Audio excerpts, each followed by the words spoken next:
Welcome to Just a Dude podcast, the show where we dive into real conversations with interesting people, tackling everything from life and relationships to success, struggles, and a whole lot of laughs along the way. I'm your host, Nathan, just a dude, bringing you stories, insights, and humor straight from some of our most fascinating guests out there. Buckle up because today's episode is going to be a fun one. Today, I'm joined by someone who proves that life gets better and funnier with age. She's an actress, a writer, a storyteller, and an accidental influencer with a massive TikTok following. You might know her from Seinfeld, her viral social media rants, or her new book, The Book of Annie, Humor, Heart, and Chutzpah, from an accidental influencer. She's brutally honest, hilarious, and full of life lessons you didn't know you needed. Please welcome the one and only Annie Korzen. Annie, welcome to the show. Is there anything you'd like to let the audience know about yourself? Gosh, where should I begin? Well, you may know me from Seinfeld. I had two different roles. One was recurring. I was Doris Clompus down in the Florida condo. So I was in some of the iconic episodes on Seinfeld. Are you a Seinfeld fan I, yourself? I am not, but I actually, because of your book, I started watching it last night. I've never seen it before. That's So so funny. I said, I've got to Well, see Annie in this. the So, artist, I'm in the pen and raincoats and the catalog. I'm in some of the iconic. I was very lucky. Also accidental. And I accidentally in my 80s became a TikTok star. Great surprise to me. I still don't understand it. But I have almost I'm sorry. I have almost 500,000 followers on TikTok. And I've started a YouTube channel because a lot of people I realize it's not the same audience. The TikTokers tend to be younger yes. and YouTube and Facebook is really for real old people like me, for the grandparents on Facebook, but YouTube is for younger people. And so I don't know what to tell you. I'm a New Yorker who is Yep. exiled in Los Angeles. So I'm a big city girl, and Los Angeles is not a city in the way that New Yorkers think of it. So that's been a big adjustment. And I'm married to a Dane, so I have spent a lot of time in Denmark. I actually speak Danish, believe it or not.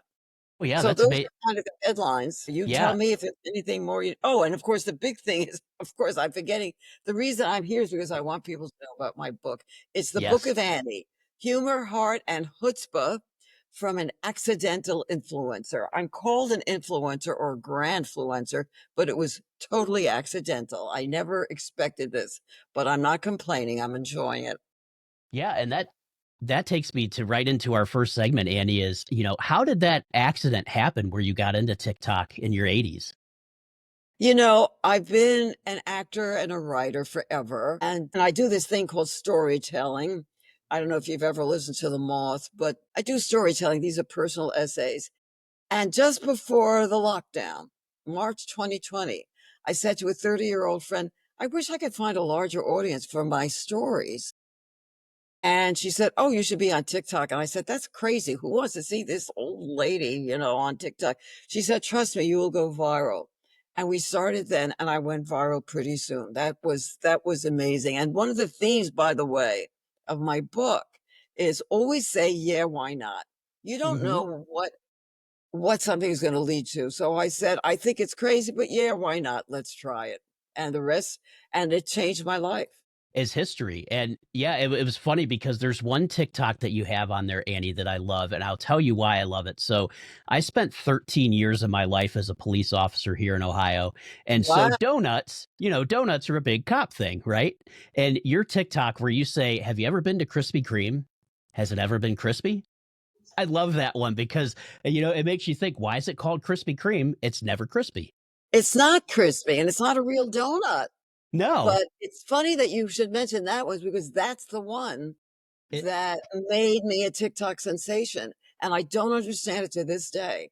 it's That one clip has been repeated. Somebody wrote to me, they found it's been repeated like a billion times, and wow. they call me the Krispy Kreme lady, but I'm not promoting Krispy Kreme. No, not I'm at all. criticizing it because it's a lie. It's not crispy.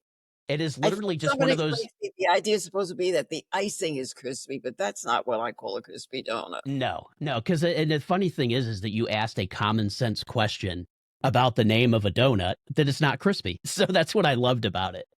Well, I guess you and, a couple of million other Yeah, people. I exactly. never expected that reaction to that. It was just an observation.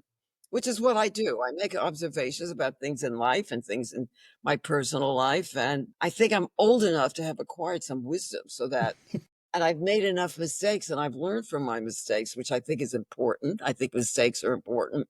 So Yes. I think I have something to offer just in terms of my, as I say, my acquired wisdom. Yeah. And your career has spanned different media, that Yeah. you've used and now social media. So what are your thoughts kind of on social media and storytelling in the digital age? How has that changed or has it helped? I still don't quite understand it, and I'm actually glad you asked that because there's been all this concern about TikTok maybe not lasting forever.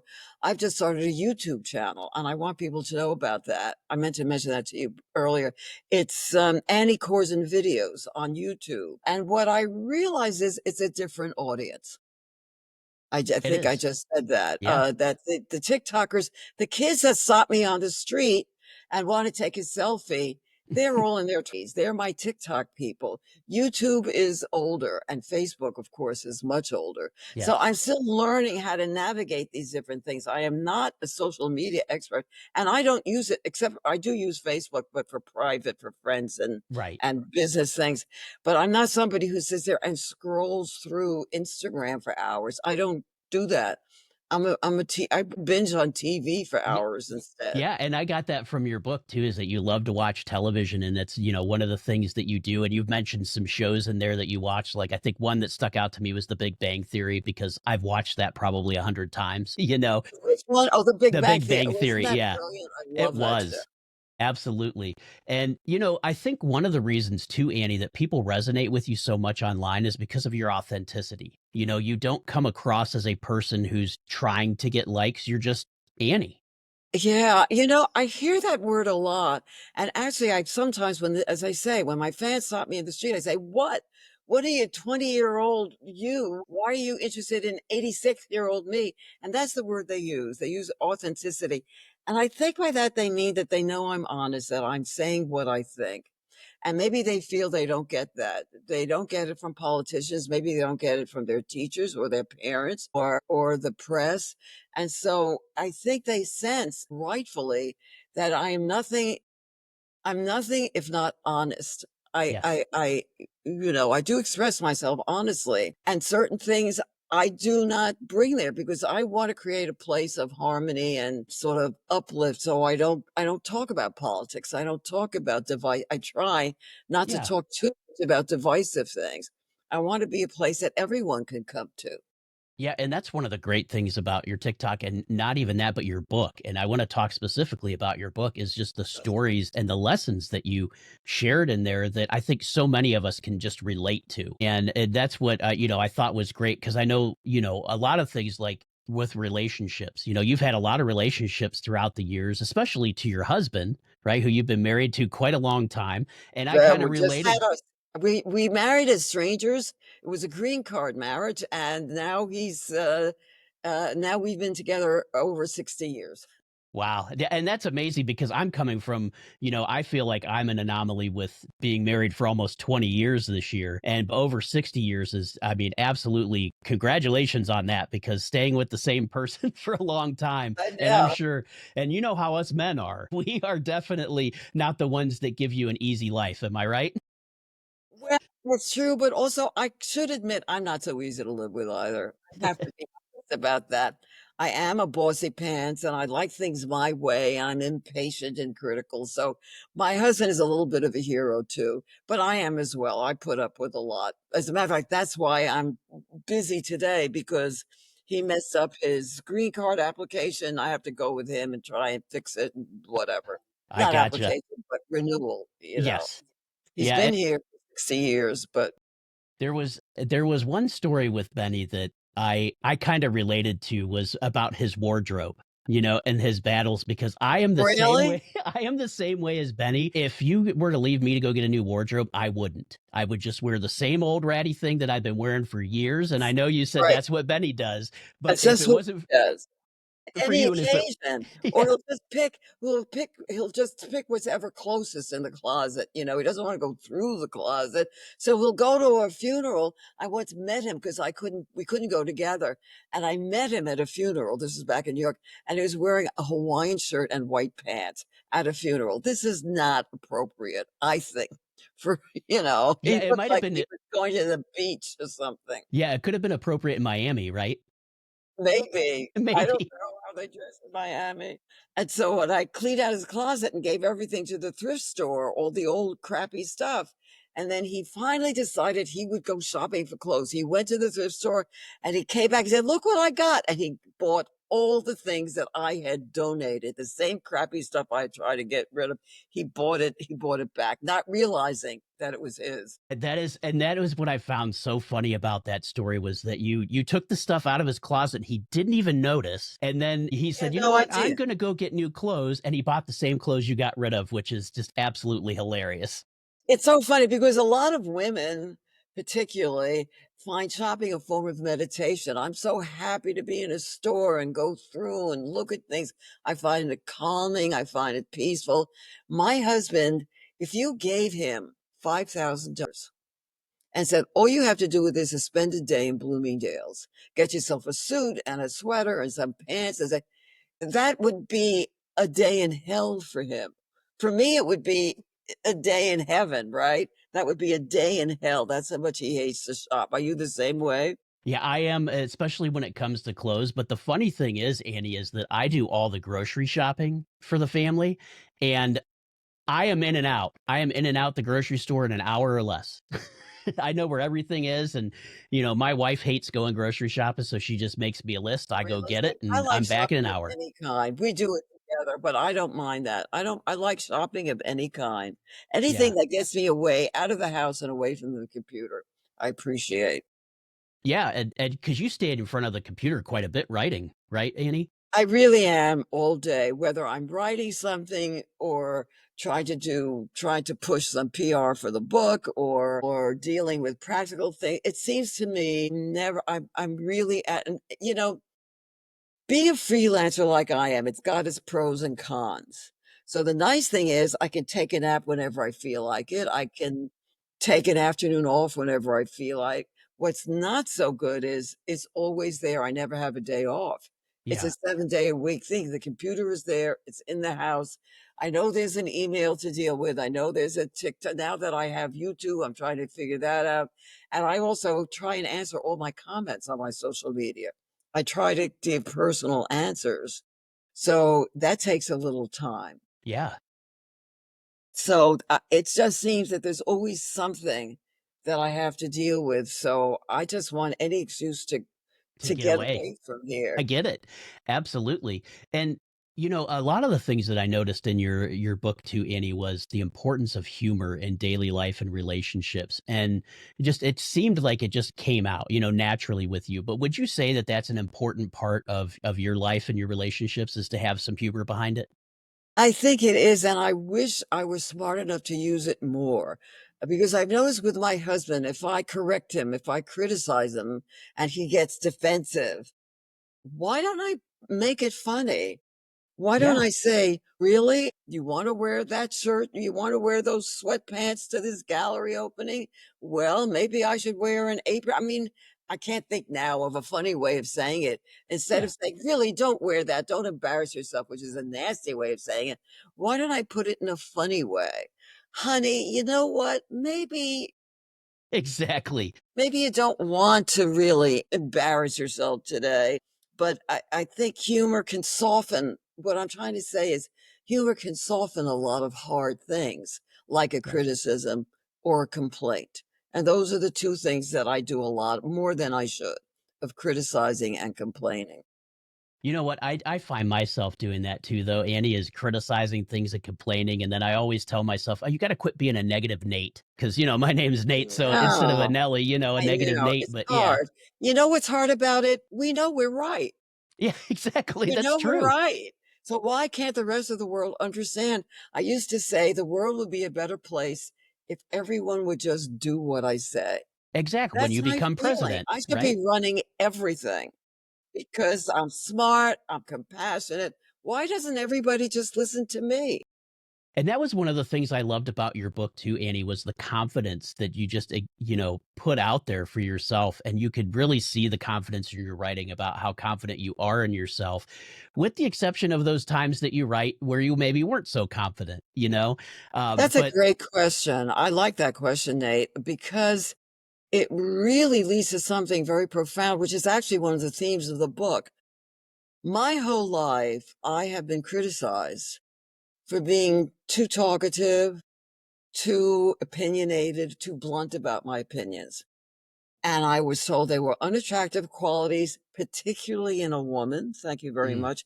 And I've always felt bad about it. I've always apologized for it. I've always thought, gee, why can't I be a nice girly girl who just smiles and says yes to everything and right. laughs at every guy's dumb jokes? Why do I have to be this way? And guess what? Now I'm 86. I am being celebrated for the same qualities that I always apologize for, and now I regret that I apologize for them. Yeah. And Now I my noticed, yeah, fans are telling me, "We love hearing you talk. We love your opinions. What do you think about this thing?" And so now, if you were going to say to me, "You know, Annie, you talk an awful lot," I would not apologize. I would say, "You're absolutely right. And you know what? You ought to listen to what I have to say. You might get something absolutely. out of it." And the reason I like the word that you use, the reason I'm confident about what I have to say is, as I said before, I've lived long enough to acquire wisdom. I have failed often enough that I've learned from my failures. So I am quite confident Yeah. that I've learned things that are worth sharing. When you're 20, you don't feel that. When you're 20, you just want to be liked. You just want to be popular. You want to meet somebody. You want to be loved, blah, blah, blah. Now, I don't care what people think anymore. Yeah. And you know what, Annie? I'm kind of getting that way. I'm now in my 40s, and as I'm approaching what they say is midlife, I have that confidence, a lot of experience, but not quite much as you, obviously. But, you've had some really great experience because you talked about marrying Benny and you spent, he's a Dane and you spent time over there and in that Mhm. country. And, you were a brand new parent when you got, while you were over there too and had to deal with postpartum Yes, I had it. depression and Yeah. I mean, so much stuff that you had to deal with in a foreign country nonetheless. I can't even imagine what it was like to have to deal with that. It was not easy, but a lot of things aren't easy, and then you grow out of them and you learn. But also, I guess I would say one of the themes of my book is when I was growing up in the Bronx, this was a blue collar neighborhood, mostly Jewish immigrants, mostly Eastern European Jewish immigrants, right? With the parents. And then me and my classmates, we were all first generation Americans. And in that enclave, the motto always was stick with your own kind, Mhm. because that came out of a fear of the other kind, right? And I was smart enough to pay no attention to that. And what I want to tell people is not only should you not stick with your own kind, seek out the other kind, because that's what's going to enrich your life. I'm glad I married a Dane. I'm Yeah. glad I have friends that are white, black, fat, Christian, Muslim, religious, not religious, gay, straight. I'm so grateful that I have that wide, can I use the word diversity in Of my course you can. life? I think it's made my life richer and more interesting. And I'm so glad I got an opportunity to travel and see the world and see culture in other countries. I'm glad I'm not still living in the Bronx. That's for sure. Yeah, I could definitely get that from the book. I noticed when you went to Manhattan for I believe it was Manhattan for high school, right? And that's Yes, where and you that really opened got my yeah. eyes. I saw another world out there. And you actually intertwined with a whole bunch of different people, like you said, and I think that's what you said you liked New York City was the fact that I think you used was it the parks? I think you used the parks that as a great example of a New York City, both the rich and the poor use the parks, but in Los Angeles, it's mostly just the blue collar folks. That's right, because Los Angeles, people who are middle class and up, they're in their backyards at their pools or in their patios or stuff. In New York, you leave your hat. In New York, your apartment is really a place you sleep and you eat in, but the out the city is your living room. Mhm. So you go out and you go to Central Park. There's street musicians, there's a concert, there's stuff going on, there's all kinds of drama, and it's like there's theater on the streets, and you have public transportation. You probably don't. Do you have public transportation where We you do, live? but, of course, everybody here drives their own car. Well, everybody Yeah. here in LA, of course, they drive their own car, and cars are the enemy of social communication. Oh, I have absolutely. a girlfriend who was sitting on the subway, and she saw a guy across the aisle from her. He was reading a book that she had just finished.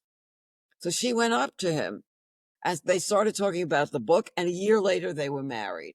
That's not going to happen if you're in your car. No. You're not going to say to the person next to you on the highway, "Hey, what are you reading these days?" You Yeah, know? exactly. So I am an urban creature. I like places where people connect.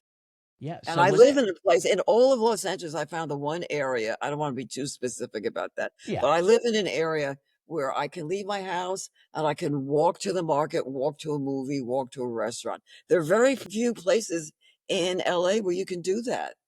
Can Yeah, you I do have that? I have to imagine. Yeah, well, so here I live in the suburbs of our city is Akron. But yeah, we could go to Akron and walk around and be Akron, safe, but I've yeah. actually been to Have you Akron. been to I like Akron? Excellent. Akron was not I was impressed. I don't remember why I was impressed with it, but I was. Well, I thought good.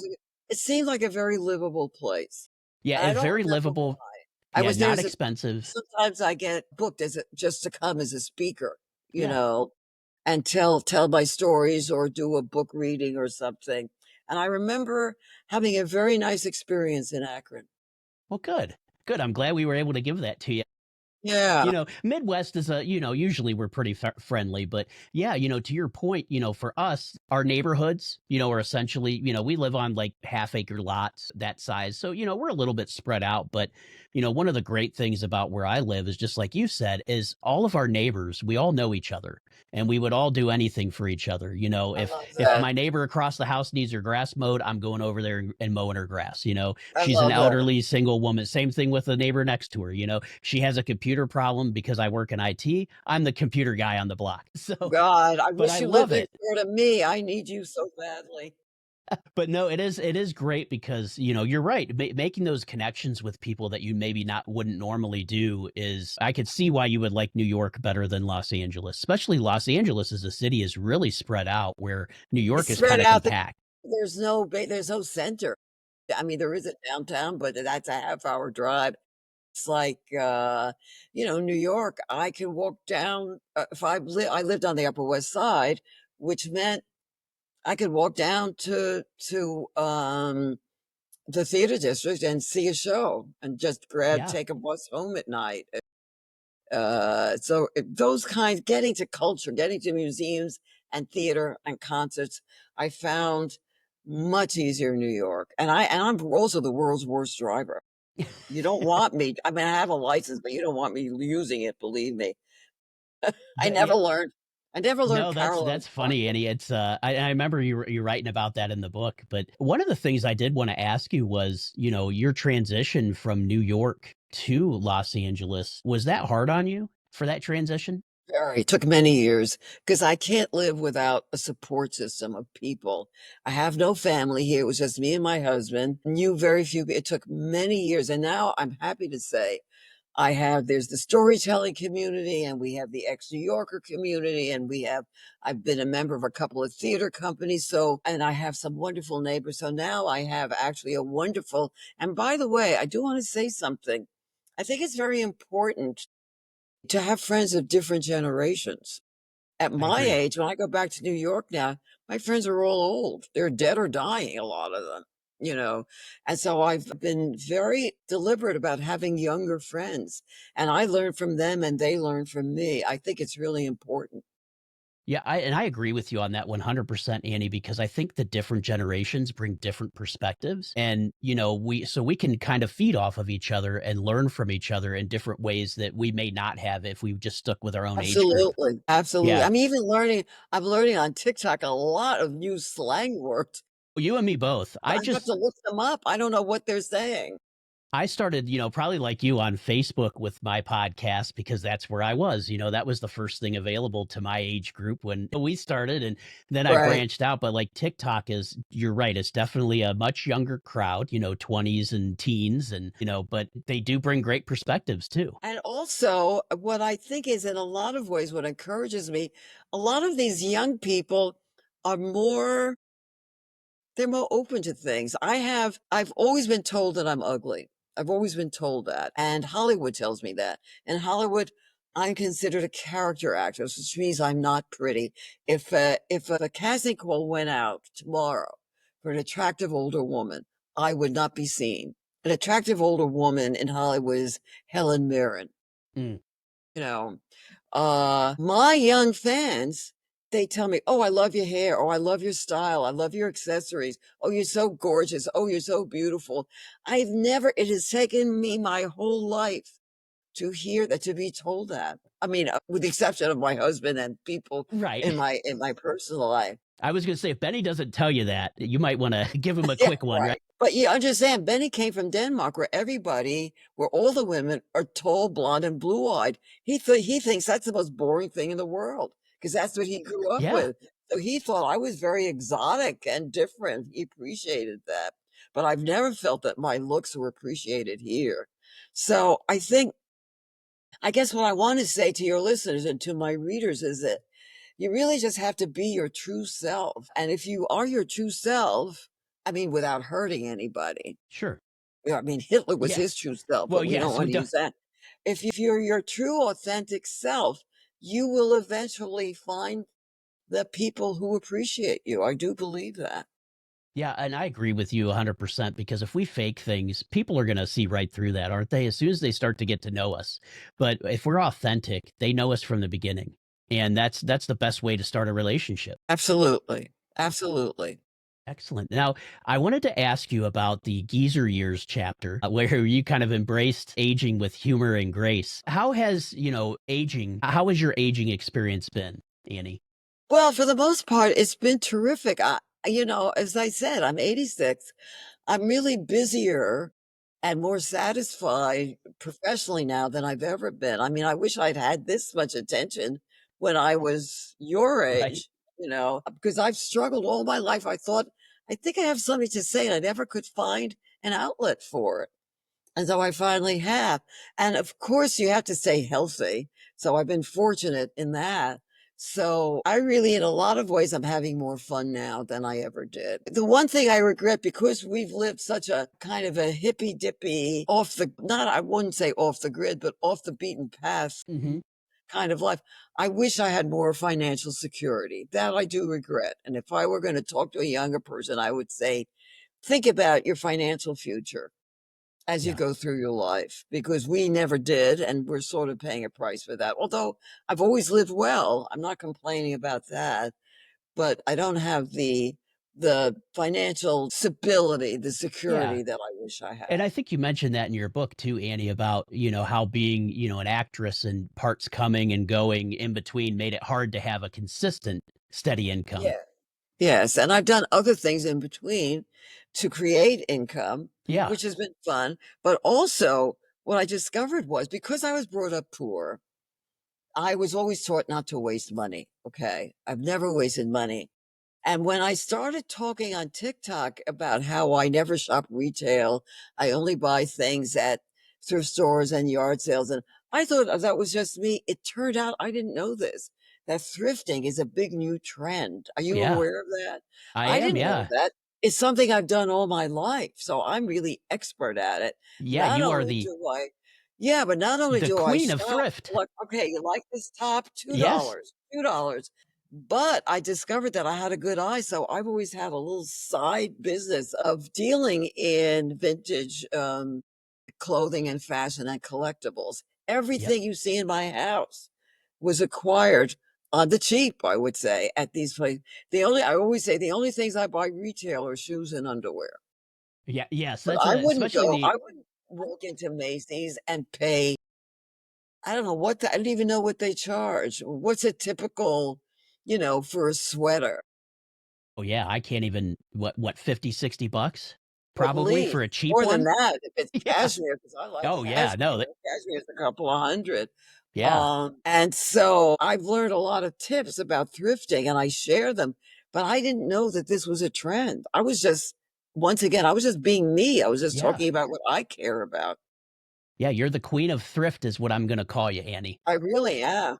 Yeah, Thank and you. I love what you said in the book too, and it stuck with me in my mind was that used is the new black, and I loved That's that. right.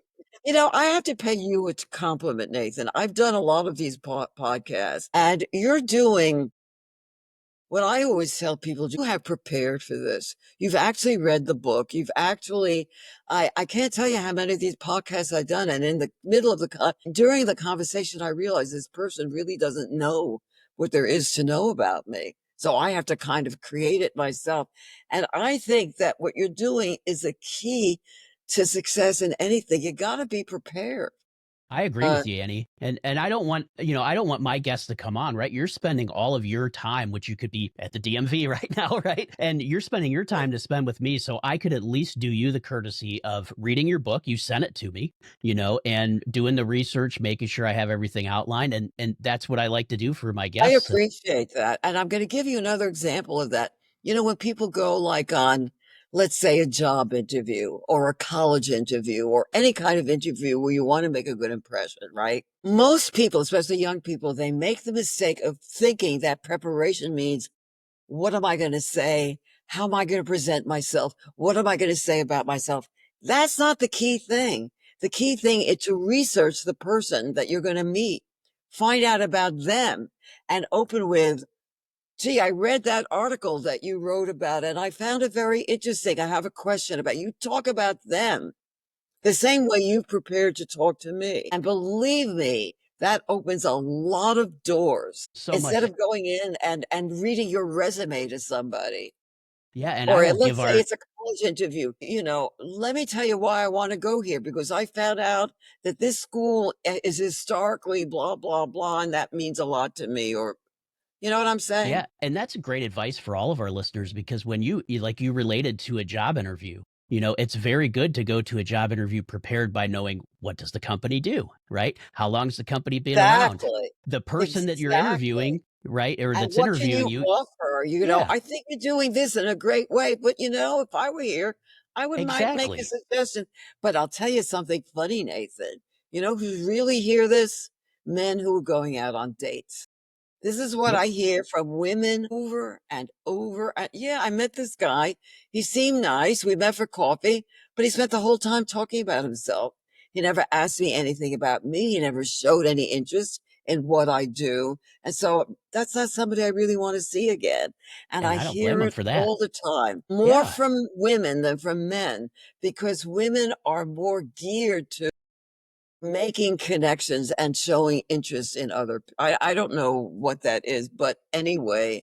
And you know what? And men have a tendency to be very selfish. I hate to say that, but it just seems to be a very big tendency where we think of things of how is this affecting me? What am I going to do? What instead of saying, and luckily I've been married long enough to know that it's not about me. And I try to make, for my wife's sake, I try to make everything about her. And I like to know everything that happens in her life. And if I could give any advice to the listeners is show that you do actually have some type of interest in the person you're talking with. Let them talk. Absolutely. Absolutely. I always, when I hear what girls want, what they're looking for in a partner, we has to like this. I always say, you don't want a clone. He doesn't have to. My husband and I have very little in common on the surface. We don't like Mhm. the same food. We don't like the same TV shows. We're not as interested, as I say, in dressing or certain things. I like to go out. He likes it. But my husband is as interested in my career as I am, or maybe even more so, and vice versa. So I know I have a backup there. I know I have a Yep. team, I have a partner. I did a show, I did a play here in LA. It ran for a couple of months. Benny never missed a performance. He came to every performance. You have to show up for the other person. Absolutely. And a lot of families in America, I think it's changing now with your generation, but in my generation, the family was always about the father's job and Yep. everything else was secondary to that. And that's got to change. No, I agree with you 100%, especially if you have a family and you have children. The family needs to come first. and your spouse, your children, you've got to find that time for them because guess what? At the end of the day, a job is a job. I mean, the job could drop you in a heartbeat, but your family's there forever. Yeah, I agree. Annie, are you ready for some rapid fire questions? Yes. Okay. So these are just some fun questions that I brought up. No overthinking, just the first thing that comes to mind. But what's the weirdest or most unexpected compliment you've ever received? An answer for that. All It right. was a comment on TikTok. This person wrote in, do not understand why I relate so profoundly to a Jewish American woman in her 80s. I am a 16-year-old Afghan boy. That just actually Yeah. brought tears to my eyes. But that was, I would say, that's probably the greatest compliment I've ever Yeah. received. Definitely unexpected, right, Annie? Totally, totally. Awesome. All right. Next question. If you could give your 30-year-old self one piece of advice, what would it be? Stop apologizing. I agree with you. I think, you saying how everybody treated you when you were younger and you apologized for that. And it's so nice to see that you're not being treated that way anymore because I truly believe hopefully the times have changed. Because I do remember too in your book, Annie, you said there was a few times that some directors told you were too Jewish, right? For a Jewish part. Yes. Oh, I get that all the time. Oh, Yeah. I'm yeah. like, how can you be too Jewish? I mean, how can you be to anything? I Next know. question, because All right, I'm next question. What is the most ridiculous trend, if any, you've ever participated in? I might have to think about that. Most ridiculous trend. I tend not to go for trends, so Me either. that's gonna be hard. And if you I haven't done might any, have to that's fine think too. about that one. I'm so sorry you caught me off No, guard. no, that's fine because who knows? Maybe you haven't done one. I tend, as I say, to be a little bit of a maverick, so I'm not Yeah. sure there are And trends. that's fine. That's perfect. I'm kind of cynical about trends, so I don't think I follow trend. I'll probably think of one as soon as we stop today, Yeah, as soon as we disconnect, right? you But know? all right. So here's one that I know I Oh, wrote well, before. I Oh, go know ahead. what well, it Go ahead. wasn't a trend, but when I gave birth, the reason I had a severe postpartum depression is because I wanted to do what we were told was the right way to do everything. And I was unable to have natural childbirth. I was unable to breastfeed. So I had a nervous breakdown. I thought I was a failure and the worst mother Yeah. that ever lived because I believed what I was told was the right thing to do. Yeah. And Because there's everybody used lots to of say, ways to be a mom. There's yeah, lots of oh, ways. if you don't breastfeed, your child won't be as intelligent. Or if you Right. have, You won't yeah, all those molest old my fables, child. right? Yeah. Which, Right. as you've seen with your son, Jonathan, that that's not the case. Exactly. Exactly. Certainly, it's far from the case, and we have a great relationship too. I ended Yes. up being a great mother, but because I wasn't following the prescribed formulas, I felt that I was a failure. So, Yep. okay. No, that's great. And thanks for bringing that up, Annie. All right. And I know this is one that you would not be a fan of, but if you were to be stuck in an elevator, which I know you Yeah, don't because like 'cause I'm enclosed spaces, claustrophobic. one celebrity, dead or alive. I was thinking about this one. Yeah. It's gonna sound silly. I think it would probably be the Dalai Lama. Yeah. I'm fascinated by him, how he's lived his life, how he seems to project joy and contentment and laughter. And I would just, I think it would be an honor to spend some time with somebody like that. Yeah. I love that. That's a great answer because you're absolutely right. I think with the message you're trying to get across on your social media and even with your book and being positive, that makes sense. Spreading love. He wants to spread love. He wants Yeah. to spread kindness. He calls it kindness. You have to be kind, which I Kind. have to remind myself of Me sometimes. too, Annie. So don't worry. All right. Our last question, and this one might be a hard one, but what's your go to fail proof way to make someone laugh? Say this again. So, what is your fail proof way to make someone laugh? If you have one, Yeah, that's a hard one it is. because I don't tell jokes. I mean, I have jokes. I have some jokes that I tell, but I think to say, you know what? I gotta say something that makes me laugh. Hmm. That's what I would say. I would say, I'm not trying to make them laugh. I'm trying to share something that I find funny. And you know what? That's the best kind of laughter. If you can inspire someone with something that you find funny, you're in touch. And mostly of making fun of myself. You know how people give speeches, and unfortunately, too many. I teach public speaking when I'm called upon, and people make the same. People get up and tell jokes or make fun. The best thing to do in a speech is tell a funny story about yourself. So that's the kind of humor I like to spread. Really. I love it.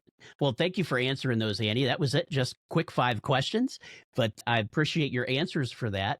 So, as we begin to wrap things up, Annie, what's next for you? So, we've got the book. I know you're still teaching speaking, right? Yes, I teach storytelling, I teach public speaking, and I really want to build up this YouTube channel, the Oh, I'm going to ask you to subscribe, Yes, Nathan. I It's just, will. for a very simple reason. You don't get paid on YouTube until you have a Trust thousand me, I know. subscribers. So I'm getting close. So I need, get your dog, your Exactly. cat, everyone in your family to subscribe. I really wanted to keep doing what I'm doing, and just I'm having fun with it. I am enjoying it. So I That's wanna excellent. just do what I do and And hopefully earn some money with it. yes, exactly, right? We all want to earn just a little bit of money if Right, we can. right. Annie, where can everybody find your book? Amazon, I will send you the link. Actually, Mhm. I think I may have. You I can think I have it. Yeah, and I'll put it post on the the link. The screen. Book of Annie is on Amazon. You can order it Barnes& and Noble, but Amazon is the easiest, and there are Yeah, people who don't like to use Amazon, so I would say Barnes& and Noble is your next bet. excellent. And any final words of wisdom that you'd like to give the audience? I would say you can't predict I would say follow your bliss. Now, that's an easy thing to say. I mean, you gotta put food on the table, you gotta support your family, but when you come home from your job, you could still write that poem, you could pick up that guitar, you could take up a class in pottery, find a way to be creative if that's what you need Yep. to live a full life. Find a way to enrich your life beyond your job. Yep. I think that's I can't important. I can't agree with you more on that, Annie, because and that's why I started podcasting was to meet I'm sure. interesting individuals like yourself to share stories with other people because who knows, maybe somebody would have never heard your story, but they stumble upon my podcast, or vice versa. Maybe they stumble upon your TikTok page one day and I don't know, see a picture of our conversation, and that brings people to me. So I love the fact that, I want to thank you for coming on the show. I want to thank you I for liked it. As I say, you were a great host. yeah, I want to thank you for writing the book because I loved the book. So I have to tell you, Andy, I am a very, very slow reader because I'm I'm like I don't know if you've ever seen the movie Up, where the animated dog's like squirrel, just gets distracted very easily. Love the But movie. yes, I was able to sit down and read your book in one sitting, which was Wow, fantastic to me. So I that's loved it, which great. means I could obviously relate.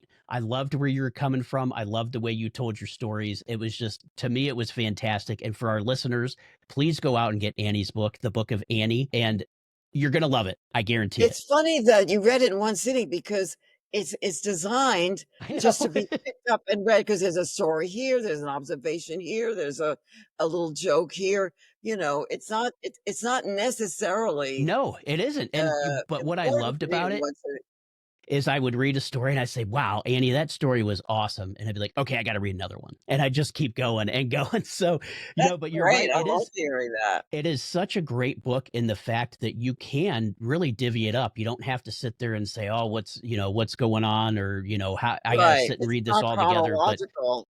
it's such an easy read for our listeners, and there's so many stories in there that I guarantee you, if you have any ounce of normalcy in you, you will relate to it. I guarantee it. I'm hiring you. I'm hiring you as my PR guy. That's it.